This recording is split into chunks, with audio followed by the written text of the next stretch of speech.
तो हेलो बच्चों, कैसे हो आप सब। उम्मीद करता हूँ अच्छे होंगे। दोबारा से आपका स्वागत करता हूँ इस खूबसूरत से चैनल के ऊपर जिसका नाम है यूनिक स्टडी। ठीक, तो अभी तक हमने क्या देख लिया है, चैप्टर नंबर 8 देखा था, त्रिकोणमिति। चैप्टर नंबर 9 देख लिया है, त्रिकोणमिति के अनुप्रयोग। आज एक नए तरह का चैप्टर जिसका नाम है वृत्त। क्या नाम है? वृत्त। वो चैप्टर शुरू करेंगे। अगर हम एनसीईआरटी के हिसाब से देखें तो ये चैप्टर नंबर 10 है। एनसीईआरटी के हिसाब से देखें तो पार्ट नंबर 10 है। ठीक, क्या नाम है? वृत्त नाम है इस पार्ट का। तो देखो, 9वीं क्लास से हम पढ़ते आ रहे हैं। 9वीं क्लास में मैंने वृत्त चैप्टर के बारे में पढ़ा था, वृत्त होता क्या है। तो वृत्त एक वो आकृति होती है, वृत्त एक आकृति का नाम है। मान लेता हूं कोई बिंदु O है, ठीक है। यहां से समान दूरी पे, यहां से मान लेता हूं कि x दूरी पे ये है, ठीक है। तो यहां से समान दूरी पे बहुत सारे बिंदुओं का क्या होता है? कलेक्शन होता है। कलेक्शन बोले तो हिंदी में समूह होता है। इन सबकी दूरी कितनी होगी? x होगी। जितने भी बिंदु है, एक फिक्स बिंदु से इनकी दूरी कितनी होगी? x होगी। तो इन सभी बिंदुओं को अगर मैं गोले में एक लाइन मिलाऊं तो यहां से एक गोला बन के आता है, ठीक है। इसी को हम वृत्त कहते हैं। तो अगर वृत्त की परिभाषा क्या है? एक फिक्स बिंदु से, मतलब एक निश्चित बिंदु से एक कुछ बिंदुओं का समूह, एक निश्चित बिंदु से समान दूरी पे स्थित बिंदुओं के समूह को हम वृत्त कहते हैं, ठीक है। ये इसकी परिभाषा होगी। लेकिन हमसे इसकी परिभाषा कोई नहीं पूछता है, हमसे इसकी परिभाषा कोई नहीं पूछता है, ठीक। तो मैंने एक जनरल से इंफॉर्मेशन के लिए बता दिया। अगर 11वीं क्लास में अगर आप मैथ लेके पढ़ोगे तो वहां पे इसका बहुत ज्यादा उपयोग है, ठीक। चलो जी, अब देखते हैं वृत्त होता है देखने में कैसा लगता है। इस तरह कुछ होता है, थोड़ा सा अंडाकार लग रहा है, लेकिन मान लो कि वृत्त है। अब ड्राइंग मेरी थोड़ी सी ना भगवान के भरोसे चलती है, ठीक। ये इसका क्या है? केंद्रक। जो बीच में जो बिंदु होता है, जो निश्चित बिंदु होता है, उसको कहते हैं हम केंद्रक। क्या कहते हैं? केंद्रक। अच्छा जी, ये जो होता है वृत्त के चारों ओर ये कोना होता है, इसको हम कहते हैं परिधि। जैसे बाउंड्री होता है ना, उसमें कहते हैं परिमाप। आयत के बाद में आपने पढ़ा होगा परिमाप के बारे में 9वीं क्लास में, तो पता होगा आपको। तो ये इसकी क्या होती है? परिधि। जो इसकी बाउंड्री होती है, जैसे घर के चारों तरफ जो कोना होता है, पार्क के चारों तरफ जो कोना होता है, बाउंड्री होती है पार्क की। क्रिकेट ग्राउंड देख लो, जो बाउंड्री होती है, ठीक है, क्रिकेट ग्राउंड में, तो वही क्रिकेट ग्राउंड की बाउंड्री को कहते हैं परिधि। क्या कहते हैं? परिधि, ठीक है। ये राह है, ठीक, परिधि। अच्छा जी, इसके बिंदु, इसके वृत्त के एक कोने से या एक किसी बिंदु से इसके केंद्र से होने वाली एक रेखा, वृत्त के एक किसी बिंदु से इसके केंद्र से जाने वाली एक रेखा को क्या कहते हैं? हम व्यास कहते हैं। क्या कहते हैं? केंद्र से जाना चाहिए, क्या कहते हैं? इसको हम व्यास कहते हैं, ठीक। और जो व्यास, इसको मान लेता हूं AB, ठीक, और ये O है। जो व्यास का आधा होता है उसको कहते हैं हम त्रिज्या। मतलब वो क्या होगा मेरा यहां से? त्रिज्या। ये सब बातें आपको थोड़ी पता होनी चाहिए, जनरल इंफॉर्मेशन दे रहा हूं मैं। इसको कहते हैं हम त्रिज्या, ठीक है जी। अच्छा, मान लो यहां पे एक और लाइन खींच दिया मैंने, PQ। क्या खींच दिया? PQ, ठीक।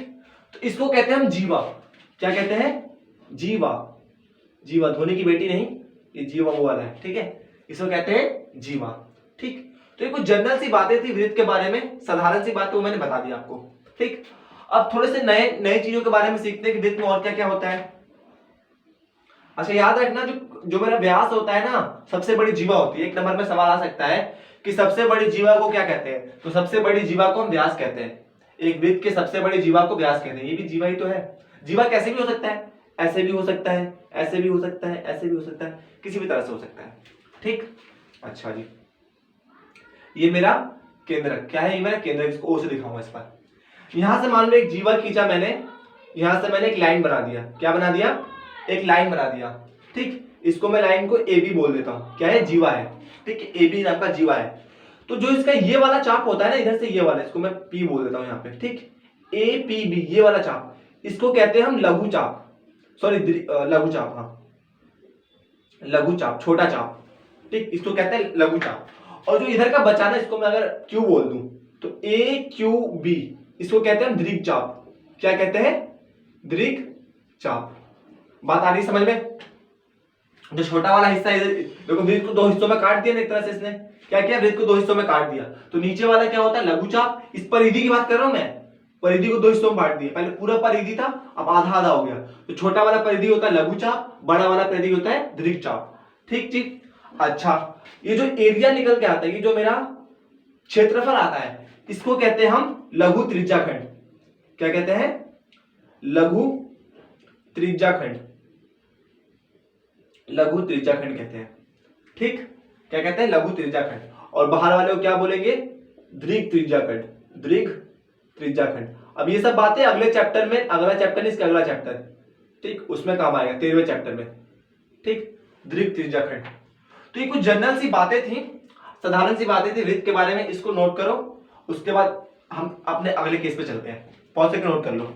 अच्छा, केस 1 की बात करूं मैं, अगर केस 1 की, तो मेरे पास क्या है? एक सर्कल है। क्या है? सर्कल बोले तो वृत्त, सर्कल बोले तो वृत्त, हिंदी में वृत्त, इंग्लिश में सर्कल। ठीक, यहां से एक रेखा जा रही है। क्या जा रही है? एक रेखा एल। ये तुम्हारी गली वाली रेखा नहीं है।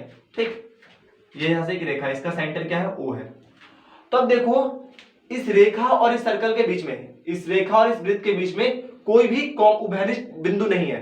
देखो, बहुत सारी बिंदु होंगी, मैंने क्या शुरू में बोला था, बहुत सारी बिंदुओं से बनकर बनता है हमारा क्या? वृत्त। ठीक है, तो इस रेखा और इस वृत्त के बीच में कोई भी उभयनिष्ठ बिंदु नहीं है। इसको कहते हैं अप्रच्छेदी रेखा। ये प्रतिच्छेद नहीं कर रहा है, इसको क्या बोलते हैं? अप्रतिच्छेदी रेखा, अप्रतिच्छेदी रेखा। इसमें क्या खासियत है? इसमें कोई भी उभयनिष्ठ बिंदु नहीं होता। उभयनिष्ठ मतलब कॉमन। ठीक है, अभी पता लगेगा आगे। कोई उभयनिष्ठ बिंदु नहीं होता, बिंदु नहीं होता। आ रहा है समझ में? आई होप सो आ रहा होगा। ठीक, अगर मैं दूसरे केस की बात करूं, केस 2 की, तो केस 2 में क्या होगा? मान लेता हूं कि मेरा वृत्त है, इसका केंद्रक O है। क्या है? केंद्रक O। यहां से एक रेखा ऐसे जा रही है, रेखा L है। ठीक, तो देखो, ये रेखा एक बार यहां पे इसको काट रहा है, इसको मैं A बोल दूं, इसको मैं B बोल दूं। ठीक है, तो देखो, इस रेखा L और वृत्त के बीच में दो उभयनिष्ठ बिंदु है, एक A और एक B। मतलब ये बिंदु देखो, सर्कल पे भी है, वृत्त के ऊपर भी है। यहाँ पे जो बिंदु है वृत्त के ऊपर भी है, उस रेखा के ऊपर भी है, लेकिन यहाँ पे कोई बिंदु थोड़ी ना, इसमें ना इधर कोई बिंदु है। यहीं पर एक ऐसा बिंदु है जो वृत्त के ऊपर भी है, उस रेखा के ऊपर भी है। ठीक है, दोनों के ऊपर है, इसको कहते हैं उभयनिष्ठ बिंदु। क्या कहते हैं? उभयनिष्ठ बिंदु। ठीक, तो इसके पास दो उभयनिष्ठ बिंदु है, दो उभयनिष्ठ बिंदु। जब किसी के पास दो उभयनिष्ठ बिंदु होते हैं उसको बोलते हैं हम प्रतिच्छेदी रेखा। क्या बोलते हैं? प्रतिच्छेदी रेखा। आ गया समझ में? प्रतिच्छेदी लाइन, इंटरसेक्टिंग लाइन। एक लास्ट केस और सबसे इंपॉर्टेंट केस इस चैप्टर के हिसाब से, इसी के ऊपर पूरा चैप्टर है हमारा, तीसरा केस, केस नंबर 3। तो इस केस नंबर 3 में क्या मान लेता हूं कि मेरे पास एक वृत्त है O। ठीक, इसका केंद्र क्या है? O। यहां से एक रेखा जा रही है इस वृत्त की परिधि को छूते हुए। ठीक है, ये रेखा L है, ये बिंदु मान लेता हूं क्या है? P है। ठीक है, तो एक वृत्त, देखो, एक वृत्त और एक रेखा के बीच में अगर एक उभयनिष्ठ बिंदु हो उसको बोलते हैं स्पर्श रेखा। क्या बोलते हैं? स्पर्श रेखा। क्या बोलते हैं इसको हम? स्पर्श रेखा। जब एक वृत्त और एक रेखा के बीच में एक उभयनिष्ठ बिंदु हो, कितनी बिंदु हो? एक उभयनिष्ठ बिंदु हो, उसको बोलते हैं हम, क्या बोलते हैं बताओ? स्पर्श रेखा। ठीक है, क्या बोलते हैं? स्पर्श रेखा। बात क्लियर हो रही है? समझ में आ गई? ये होता है मेरा स्पर्श रेखा। ठीक, याद रखना, जो स्पर्श रेखा होता है,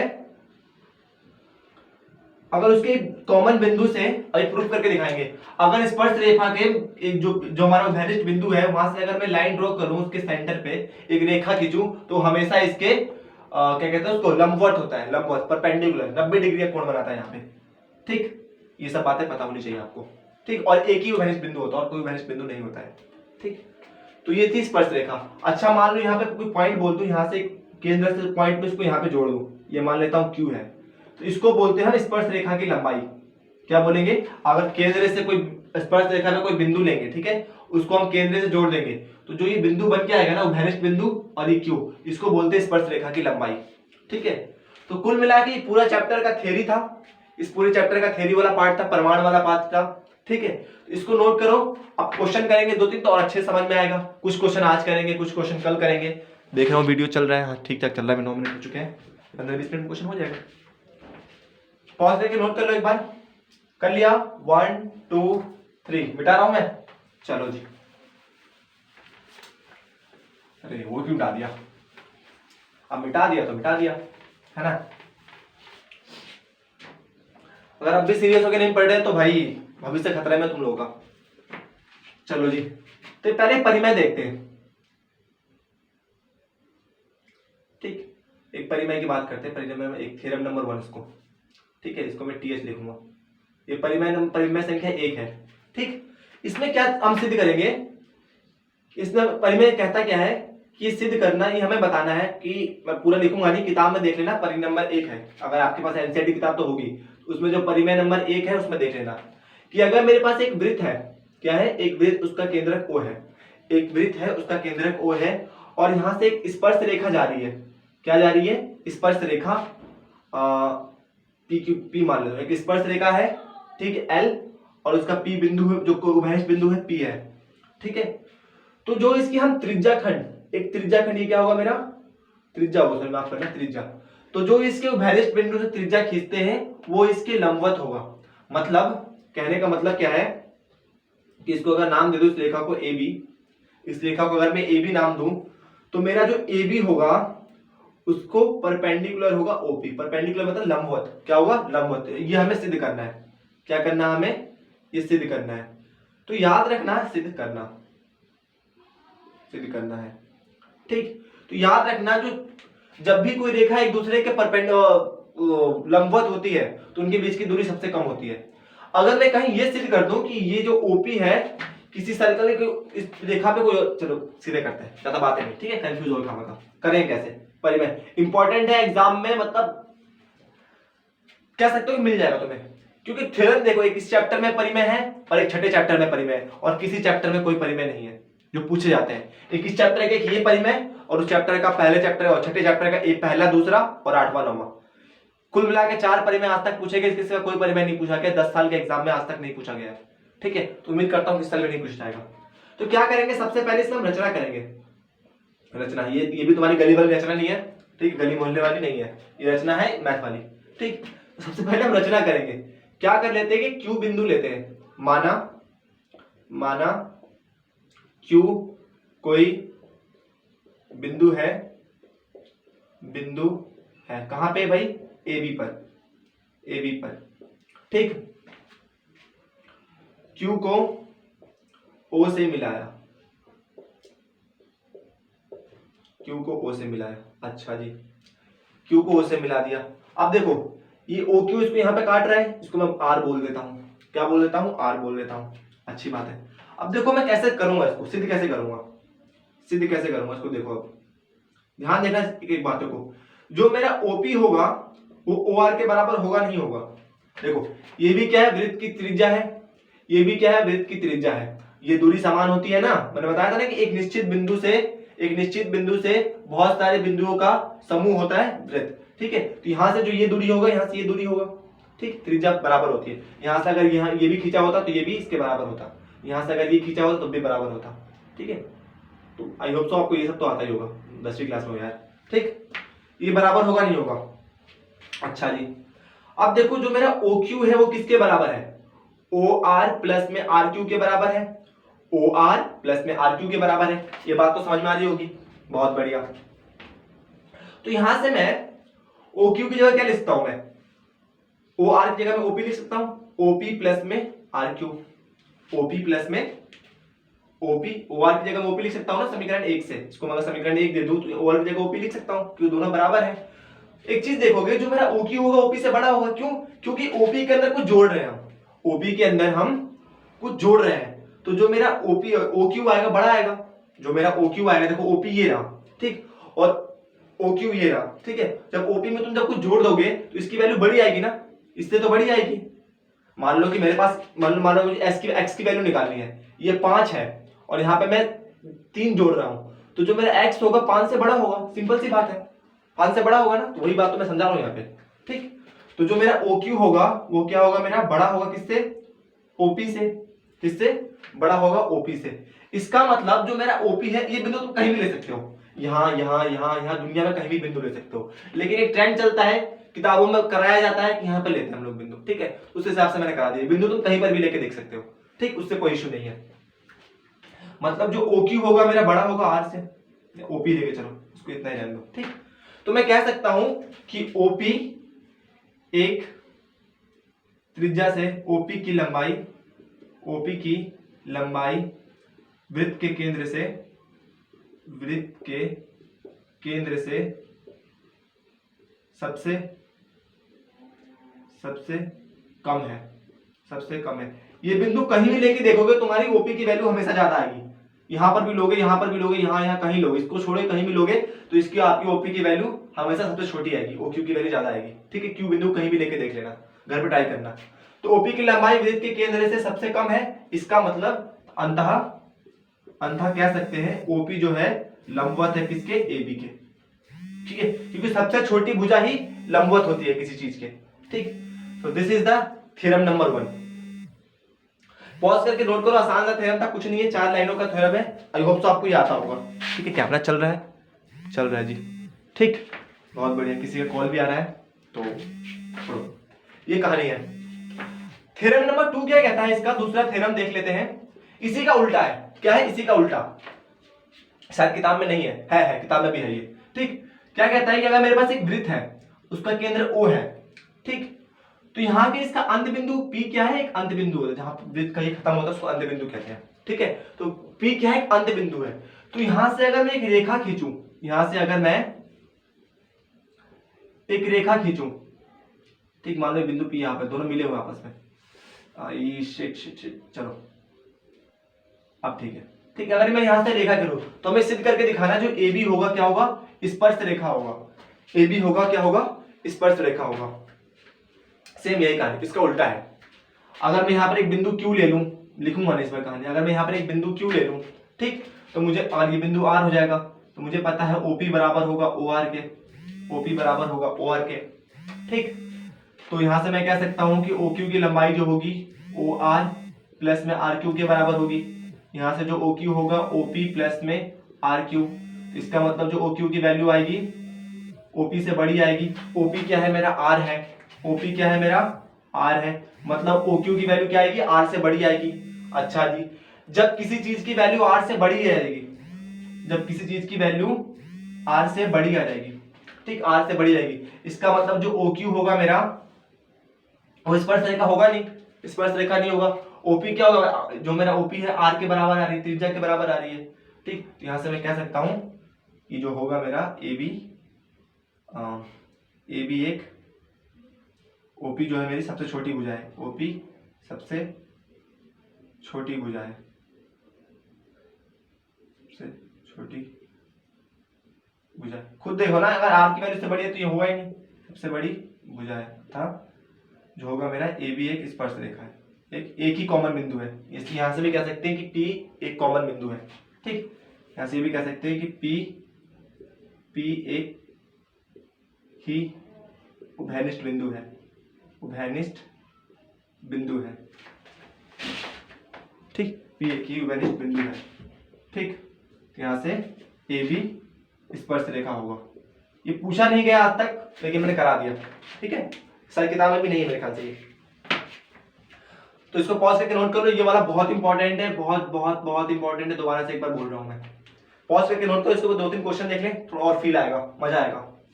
ठीक,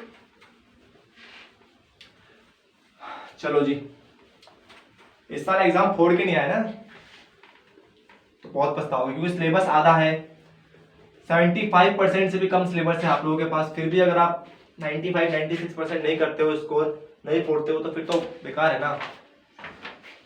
तो बस यही है कि भगवान भला करे आप लोगों का। चलो जी, क्वेश्चन करते हैं, फालतू बातें नहीं। क्वेश्चन नंबर 1 क्या कह रहा है कि किसी वृत्त के P बिंदु पर स्पर्श रेखा केंद्र O से गुजरती हुई एक रेखा को बिंदु Q पर इस प्रकार काटती है कि PQ की लंबाई तथा OQ की लंबाई 25 सेंटीमीटर है, तो वृत्त की त्रिज्या ज्ञात कीजिए। क्या कह रहा है, क्वेश्चन नंबर 1 की बात करूं कि मेरे पास एक वृत्त है, चलो जी मान लिया, इसका केंद्र क्या है, O है। ठीक, तो किसी वृत्त की P बिंदु पर स्पर्श रेखा, किसी वृत्त का P बिंदु मान लेता हूं ये है, ठीक, ये वृत्त के ऊपर है, गलती से थोड़ा आगे पीछे हो जाता है, P बिंदु, यहां से एक स्पर्श रेखा पास हो रही है, क्या हो रही है, स्पर्श रेखा। किसी वृत्त के बिंदु P पर स्पर्श रेखा है, बिंदु P पे क्या है, स्पर्श रेखा है। ठीक, और बिंदु Q से गुजरती हुई एक रेखा, बिंदु O से गुजरती हुई एक बिंदु वृत्त के केंद्र O से गुजरती हुई एक रेखा Q पर स्पर्श बिंदु को Q पर इस प्रकार काटती है। अच्छा जी, ये ऐसे, ये Q यहां पर काटती है, चलो जी, यही कहानी बन के आई है। इस प्रकार काटती है कि जो PQ की लंबाई है कितनी है, 24 सेंटीमीटर है। ठीक, तथा OQ की लंबाई 25 सेंटीमीटर है। तो वृत्त की त्रिज्या ज्ञात करो। तो वृत्त की त्रिज्या ज्ञात करो। तो वृत्त की त्रिज्या ये होगी, वृत्त की त्रिज्या क्या होगी, ये मतलब मेरे को OP बताना है। क्या बताना है? OP। इसको कहते हैं, अच्छा ये दूरी याद रखना, इसको कहते हैं हम स्पर्श रेखा की लंबाई। यहां से यहां क्या कहते हैं हम? स्पर्श रेखा की लंबाई। ये बात याद रखना। PQ क्या है? स्पर्श रेखा की लंबाई। ऐसे भी दे सकता है कि स्पर्श रेखा की लंबाई 24 सेंटीमीटर है। ठीक, PQ ना देखे तो मुझे यहां से निकालना तो बहुत आसान है यार। मतलब यहाँ पे 90 डिग्री का कोण बनता है, यहाँ पहले सिद्ध कर दिया है जो OP होता है इसके लंबवत होता है। लंबवत मतलब जो यहाँ पे कोण बनता है 90 डिग्री का बनता है। बहुत बढ़िया जी। तो यहाँ से जो OQ होगा, OQ का वर्ग बराबर होगा OP का वर्ग प्लस में PQ का वर्ग, बराबर होगा नहीं होगा? ठीक, कर्ण का वर्ग बराबर होता है आधार का वर्ग जमा में ऊंचाई का वर्ग, पाइथागोरस रूल कहता है। ठीक, OQ की लंबाई 25 दे रखा, तो 25 का वर्ग। OP की लंबाई हमें नहीं पता, तो OP का वर्ग। और PQ की लंबाई 24 का वर्ग। ठीक, इधर आके माइनस हो जाएगा, तो 25 का वर्ग होता है 625। ठीक, 625। 24 का वर्ग होता है 496, आई थिंक इसके आसपास होता है, 500 कुछ, चलो निकाल लेते हैं। 24 का वर्ग होता है 16, 1 4 8 1 9 8 4, तो 6 8 16 17 576 माइनस 576 इज इक्वल टू में OP का वर्ग। ठीक, तो कितना बचेगा? 24 4 49, OP का वर्ग, वर्ग इधर जाएगा तो वर्गमूल में 49 का वर्ग इज इक्वल टू में OP। तो OP कितना आ गया यहाँ से? 7 सेंटीमीटर या मीटर, जो भी दिया हो, सेंटीमीटर। ठीक, तो इस तरह से इसकी लंबाई आ गई। तो इस तरह से इसका यूज होता है। ऐसे सवाल आते हैं, कभी ये दे देगा, कभी ये दे देगा, कभी ये दे देगा। ठीक, इसके अच्छे सवाल बनते हैं इसके अगले उसमें टॉपिक में। चलो चल रहा है, फिर भी देखते हैं इनको क्वेश्चन अच्छे से देखते हैं, मजा है करने में थोड़ा सा। दूसरा क्वेश्चन क्या कहता है कि PQ एक स्पर्श रेखा है किसी वृत्त का जिसका केंद्र O है। ठीक, PQ क्या है? एक स्पर्श रेखा है। एक मेरे पास वृत्त है जिसका केंद्रक O है, और PQ क्या है? एक स्पर्श रेखा है। ठीक, PQ एक स्पर्श रेखा है जिसका वो केंद्रक है। त्रिज्या 6 सेंटीमीटर है। त्रिज्या कितनी है भैया? मान लेता हूँ यहाँ से PQ ये वाला है मेरा। ठीक, त्रिज्या कितनी है? 6 सेंटीमीटर है। अच्छा जी, 6 सेंटीमीटर त्रिज्या यही होगा ना? त्रिज्या 6 सेंटीमीटर है। इस प्रकार की PQO 60 डिग्री है। PQO, चलो यहाँ से इसको मिलाओ। जो कोण है, कोण PQO कितना है? 60 डिग्री का है। ये वाला कोण दे रखा है 60 डिग्री। ठीक, दे रखा है PQO 60 डिग्री का है। ठीक, तो स्पर्श रेखा की लंबाई ज्ञात करो तथा OQ की। स्पर्श रेखा की लंबाई मतलब ये वाला पूछ रहा है। ठीक, और मुझसे OQ भी पूछ रहा है। तो बहुत आसान है यार, पाइथागोरस। अभी तुमने मेरे साथ 8वां चैप्टर पढ़ के आए हो, त्रिकोणमिति। तो त्रिकोणमिति को मेरे को 60 पता है, मुझे ये बताना है। तो मेरे को क्या, इसके सामने वाला क्या होता है? लंब। ये वाला होता है मेरा आधार, और ये वाला होता है कर्ण। ये वाला आधार होता है, ये कर्ण होता है। अब जिसने नहीं पढ़ा त्रिकोणमिति मेरे से, तो जाके डिस्क्रिप्शन बॉक्स में लिंक मिलेगा, वहां से जाके देख लेना। ठीक, तो ये क्या होता है मेरा? tan थीटा किसके बराबर होता है? लंब बटे आधार। थीटा कितना है? मतलब कोण कितना है? 60 डिग्री का। तो tan 60 किसके बराबर होगा? लंब कितना दे रखा है? 6। आधार हमें नहीं पता, आधार को मैंने x माना है। ठीक, तो tan 60 कितना होता है? √3। tan 60 कितना होता है? वर्गमूल 3 बटे x का मान चाहिए, x को इधर भेजो, तो 6 बटे में √3, इधर जाकर गुणा में हो जाता है, इधर आके ये भाग में हो जाता है। तो यहाँ से ये क्या होगा? 6√3। जब नीचे रूट होता है तो उसको एक बार ऊपर मल्टीप्लाई करते हैं, नीचे मल्टीप्लाई करते हैं। जब √3 मल्टीप्लाई होता है 3 के बराबर हो जाता है, तो x इज इक्वल टू में 6 गुणा √3, और ये कितना हो जाएगा? 3। जब √3 को 2 बार गुणा करेंगे तो √3 हो जाता, 3 हो जाता है, 2 बार में करेंगे। तो x का मान कितना आ गया? 2√3 सेंटीमीटर। ठीक, ऐसे आप ये निकाल सकते हो कर्ण कैसे निकलेगा इसका? cos थीटा से देख सकते हो। cos थीटा का होता है मेरा आधार बटे में कर्ण। cos थीटा की वैल्यू कितनी है? 60 डिग्री। तो cos 60 कितना होगा? आधार हमें पता लग गया अभी, 2√3। कर्ण क्या है? OQ है। cos 60 होता है 1/2, 2√3 बटे में OQ। तो यहाँ से OQ कितना आ जाएगा? इधर जाके गुणा में, इधर भाग में है, तो 2 इधर जाके गुणा हो जाएगा, 4√3। इस तरह से सवाल आते हैं, कर सकते हो आप। ठीक है, तो पॉज करके एक बार इसको नोट करो, फिर आगे चलते हैं, बढ़ते हैं अपने अगले क्वेश्चन की ओर। कर लिया? मिटाऊं? 1 2 3, चलो।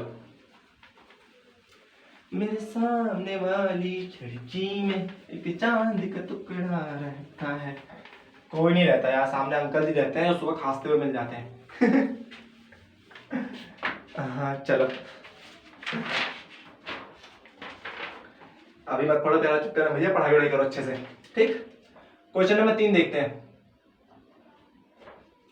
कि एक वृत्त के केंद्र O पर AB एक स्पर्श रेखा है। अच्छा, ये वृत्त के केंद्र O पर AB एक स्पर्श रेखा, एक वृत्त है, उसका केंद्र O है। देखो सारे क्वेश्चन में O केंद्र बोल रहा हूँ, केंद्र कुछ भी हो सकता है, ठीक है, ये मत कहना है सबका केंद्र O ही होता है। ठीक, तो एक वृत्त के केंद्र O पर AB एक स्पर्श रेखा है। अबे भैया ऐसा कुछ बनेगा। ठीक, AB एक स्पर्श रेखा खींची गई है, बिंदु A तथा BOC व्यास है। ठीक, ये क्या है मेरा, यहाँ पर मान लेता हूँ B है, तो यहाँ पे क्या है, एक C रेखा है। यहाँ पर ऐसा क्यों कर रहा हूँ ये आपको पता लगेगा। ये क्या है मेरा, C है। ठीक, तो BOC, इसने बोला है कि BOC व्यास है और स्पर्श रेखा से होकर जाना चाहिए। तो देखो यहाँ से मैंने AB एक स्पर्श रेखा है, तो मान लेता हूँ ये AB है। ठीक, क्या है, AB। मैंने B यहाँ पे क्यों माना कि उसने बोला था कि BOC व्यास है, मतलब B क्या होना चाहिए, केंद्र यहाँ पे होना चाहिए, यहाँ पे होना चाहिए। ठीक, तो BOC क्या है, व्यास है, तो ये BOC व्यास हो गया। अच्छा जी, करते करते आ जाएगा ये सब कैसे करते हैं। ठीक, और किसी बिंदु A से तथा BOC व्यास है। ठीक, वृत्त की इस प्रकार की AOC की वैल्यू 120 दे रखी है। कितनी दे रखी है, AOC की वैल्यू 120 दे रखी है। ठीक, तो AOC दे रखा है, BOC सॉरी, BOC व्यास तथा वृत्त का इस प्रकार की AOC। अच्छा, ये वाला कोण, मतलब यहां से अगर इसको मैं मिला दूंगा तो ये वाला जो कोण मेरा कितना है, 120 डिग्री का है। कितना है, 120 डिग्री का। AOC, यही तो एंगल बन रहा है। AOC कितना है, 120 डिग्री का है। तो हमें करना क्या है इस क्वेश्चन में, व्यास है तो कोण AOB की वैल्यू बताइए। OAB की वैल्यू, OA मतलब ये वाला एंगल बताना हमें, ये वाला कोण कितना होगा ये बताना हमें। ठीक है, ये कितना होगा ये बताना हमें। कैसे हो, कुछ लंबाई कुछ नहीं दे रखा, बहुत बढ़िया। अच्छा जी, ये 90 डिग्री का होता है। कितने का होता है ये, 90 डिग्री का। हमें पता है क्या होता है, इसके लंबवत होता है, तो ये वाला होता है 90 डिग्री का। ये पूरा 120 है, ये कितना है, 120। और यहाँ पे जो एंगल देखो, कोण की बात करता, कोण COA प्लस में कोण BOA दोनों को जोड़ोगे तो 180 के बराबर आएगा। क्यों, क्योंकि ये वाला जोड़ोगे तो 180 के बराबर आएगा। ठीक, इसको कहते हैं हम रैखिक युग्म। अब ये सब आपको ना 8वीं क्लास में पढ़ रखा है ये सब में। ठीक है, पूरा जो कोण बनता है 180 का बनता है, तो आधा 120 का, तो ये कितना सिंपल से है। ये हमारे को 180 दे रखा है, ये मार्कर को क्या होगा, 180 दे रखा, हमें ये नहीं पता, BOA 180, ये 120 दे रखा, माफ करना जी। तो BOA कितना आ जाएगा, 180 माइनस 120, तो कितना आ जाएगा, 60 डिग्री आ जाएगा। एंगल BOA कितना आ जाएगा, 60 डिग्री। तो ये हो गया मेरा 60 डिग्री। अच्छा जी, अब बात करता हूं अगर मैं त्रिभुज BOA की बात करूं, BOA की। ठीक है, तो एक कोण तो मेरे को दे रखा है 60 डिग्री, अभी हमने निकाल लिया। ठीक, एक हमें पता है 90 का होगा। चलो जी, फिर हमें ये निकालना है, कौन सा कोण निकालना है, OAB निकालना है। और टोटल आधा कितना है, त्रिभुज के सभी कोणों का योग कितना होता है, अंतः कोणों का योग 180 होता है। यह बात आपको पता होगा बहुत पहले से, कि तीनों कोण को जोड़ेंगे एक त्रिभुज के तो 180 आता है। तो कितना हो जाएगा, ये हो जाएगा 150 प्लस में एंगल OAB बराबर 180। तो एंगल OAB कितना हो गया मेरा, 30 डिग्री का हो गया। 150 में से इधर आके माइनस में हो जाएगा 30 डिग्री। ठीक, तो इस तरह से सवाल आ सकते हैं, इससे ज्यादा कुछ ही नहीं पूछ सकता 1 नंबर 2 नंबर में। ठीक है, पॉज करके एक बार नोट करो, आगे बढ़ते हैं, फिर लास्ट क्वेश्चन देखते हैं आज का, फिर आज की सभा को यही समाप्त करेंगे। ठीक, एक आखिरी क्वेश्चन देख लेते हैं कि एक 5 सेंटीमीटर त्रिज्या वाले वृत्त पर बिंदु P है। एक 5 सेंटीमीटर त्रिज्या वाले वृत्त, एक वृत्त है, ठीक है, उसकी त्रिज्या कितनी है, 5 सेंटीमीटर। ठीक, उसकी त्रिज्या कितनी है, 5 करके मैं क्वेश्चन पढ़ता हूं, बनाते जाता हूं, ये अप्रोच होता है मेरा क्वेश्चन करने का। आप लोग भी यही करें, ज्यादा बेटर रहेगा, वैसे अपना तरीका होता है। एक 5 सेंटीमीटर त्रिज्या वाले वृत्त पर बिंदु P एक स्पर्श रेखा PQ खींची गई। ये मान लेता हूं बिंदु P है। ठीक है, और यहां से क्या खींचा गया, इसको O मान लेता हूं मैं। ठीक, एक स्पर्श रेखा खींचा गया, तो ये स्पर्श रेखा होगा। ठीक, ये मेरा P और एक PQ एक स्पर्श रेखा खींची गई। ठीक, तो यदि OQ की लंबाई 13 सेंटीमीटर है तो PQ की लंबाई क्या होगी, OQ की लंबाई 13 सेंटीमीटर है, ये 13 सेंटीमीटर है, तो PQ की लंबाई क्या होगी।